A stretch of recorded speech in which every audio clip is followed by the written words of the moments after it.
All right, we are back from the San Francisco Sports Card Show, and we're going to go over everything we picked up from the show. Let's go ahead and start off with the sports cards we bought. As you guys can see, we bought a lot of sports cards. Honestly, say that we probably spent more on sports cards, as well as we got more than we did of Pokemon, which is a kind of a unexpected turn of events, but I was expecting to see more sports cards anyways. Let's start off with this first deal here. This wasn't even inside of the venue. This was actually outside of the hall. I got all of this for $500. Let's go over the pickups. We have a Larry Bird Mosaic, Camzat, another Camzat Octagon side, Tyrese Maxey court side, Tyler Hero rookie with Obsidian, Dirk, UFC, Red Disco, Jordan Poole rookie card, got a Andre Iguodala, RJ Barrett Silver Prism.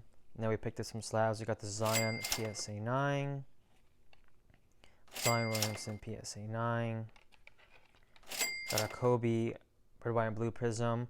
As you guys know from my previous videos, 2019 Panini Prism Kobe sells very well, and this being Red, White, Blue Prism, I would imagine this will sell very well as well.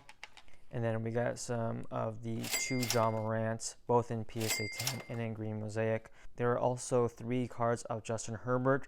There was the Orange Disco Prism, a 2020 Select Field Level non-silver, and just a 2020 Mosaic Justin Herbert rookie card. I moved all of those to the Professor for $160, but that was in this deal as well.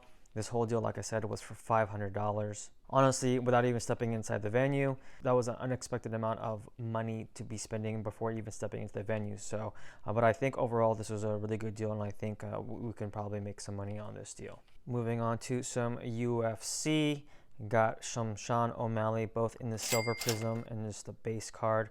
Got both of these for $40. The vendor was super nice to me. I've worked lots of deals with him. I love seeing him in shows. He's super friendly. If we see him, definitely check him out. He's got a lot of good stuff, and he's willing to work with you. Great guy. I've seen him at a lot of the shows. Definitely worth checking out. The next deal, I got both of these cards for $40. This Jordan Love for $20. It's a 2020 Prism, Red, White, and Blue Prism in a PSA 9. And this Tyrese Halliburton Pink Cracked Ice. It is not numbered.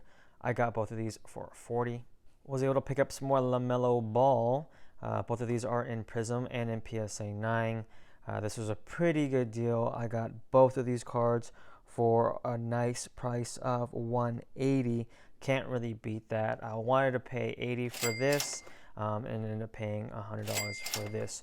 So a pretty good deal overall for both of these cards for $180. 2020 Select Field Level Silver Prism Tua.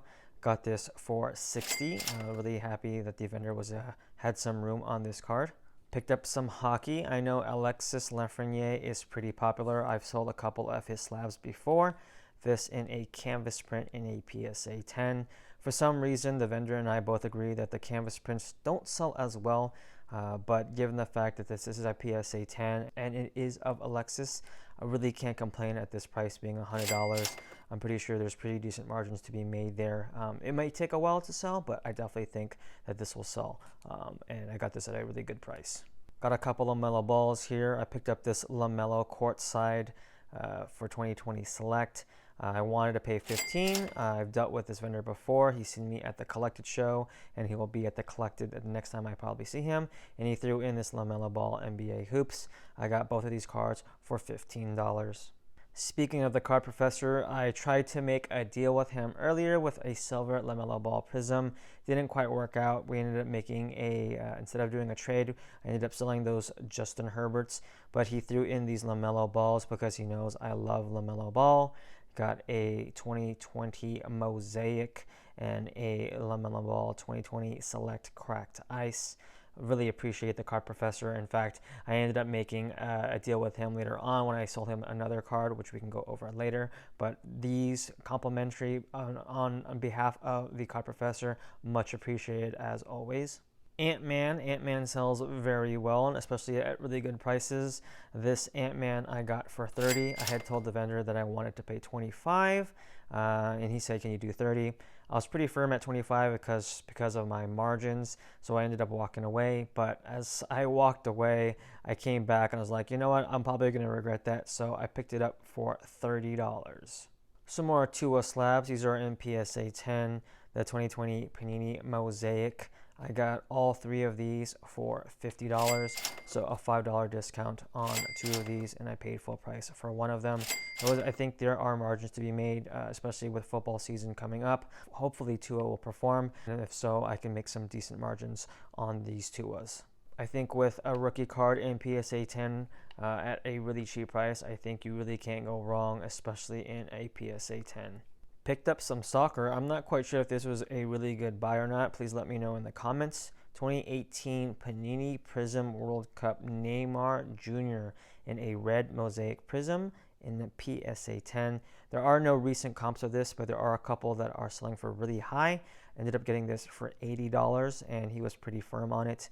I'm not quite sure if this was a steal of a deal or if I dug myself a little bit of a grave. I really don't know soccer, but I do know Neymar, and it being a red mosaic prism as well as a PSA 10 at a decent price, I was thinking I probably can't go wrong, so we'll see how that turns out. And the last bit of slabs, I ended up making a deal with Lando. I've dealt with Lando before. He knows that I love cheap slabs, and he knows that I'm going to resell anyways. So he cut me a deal. It worked out a really good price of $50 for all three of these slabs. 2018 Kobe, 1999 Skybox Kobe in 9, and a Trae Young rookie card in PSA 9 as well. Moving on to Pokemon, there were actually quite a lot of Pokemon vendors at the show, more than I was expecting, but I didn't buy too much Pokemon ironically just because some of the prices were really high, but we did pick up a decent amount as you guys can see, so let's go over the pickups. This first deal was from an outside the venue vendor. This was very close to the first business transaction that I did. Just a bunch of celebrations, some well-known cards, and some full arts to complete our sets. Got this whole stack for $45. Moving on to the next deal that we made, got a bunch of shiny Pokemon. These are of course just to complete our master set and sell them at a premium. What was really interesting was we were able to find 3 of the birthday Pikachus. These are the originals. These are not the reprints. He was selling them for $50 each. I am not quite sure if I'm going to get them graded or not. They are in decent condition. These are just in general very hard to find and very expensive, and if they grade really well, there could be a really high premium. For this whole stack of cards, plus some that I sold later on, I got everything for $200. Moving on to another small lot of shiny Pokemon. These are just to complete on Shiny Vault. I bought all 4 of these cards for $88. He kind of worked me a little bit of a deal. At the end of the day, these are probably the most expensive cards from the Shiny Vault, so something that I'm going to have to pay anyways to complete the set and sell it at a premium. So I'm really happy to get them out of the way with a small discount and have them on hand. Moving on to another bulk lot of shiny Pokemon. This is from YouTuber Dorkosaurus. He's been in our videos before. Just picked up some bulk Pokemon cards. I told him our bulk buying prices. He's pretty familiar with our bulk buying prices, and we were able to make out a deal for all this stack of cards for $24. Last bit of shiny Pokemon. This was our normal bulk buying prices. This dealer has dealt with us before. I bought all of these shiny Pokemon for $2 each. There are 7 of them for $14 total. And we did pick up some MetaZoo. We've dealt with this vendor before. We've seen him all over the place, from all the shows in the Bay Area to even Las Vegas at the Mint Collective. He had one last full hollow Mothman, ended up making a deal for $200. He was really reluctant at first, but I think at the end of the day, he really just wanted to move it. I would say the audience who would be interested in this card is very, very thin. Before I walked away, he ended up taking the offer of $200. Unfortunately, MetaZoo pretty much follows the stock market. So if the stock market is down, so are MetaZoo cards. $200, which seems like a very high price point for a single card from ATCG. I think this is actually a really good investment. And the last bit of bulk that we picked up, as you can tell, we picked up quite a lot of it. There's actually 620 to be exact. I've dealt with this vendor before. We've bought in bulk from him and we'll continue to buy. We paid 8 cents for every single of these reverse hollow foils. A little bit higher than we normally would, but because we've dealt with him, we gave him a little bit of a kind of a deal. And as well, he threw in a Mimikyu VMAX for my wife, just so she can get something out of the deal. But I paid this whole thing for $50. And that pretty much wraps up everything that we picked up from the show. It was a very huge show, great turnout. I thoroughly enjoyed the show outside of that bad experience. I hope you guys enjoyed the content. Until next time, guys, stay safe, stay healthy, and I'll see you guys all in the next video.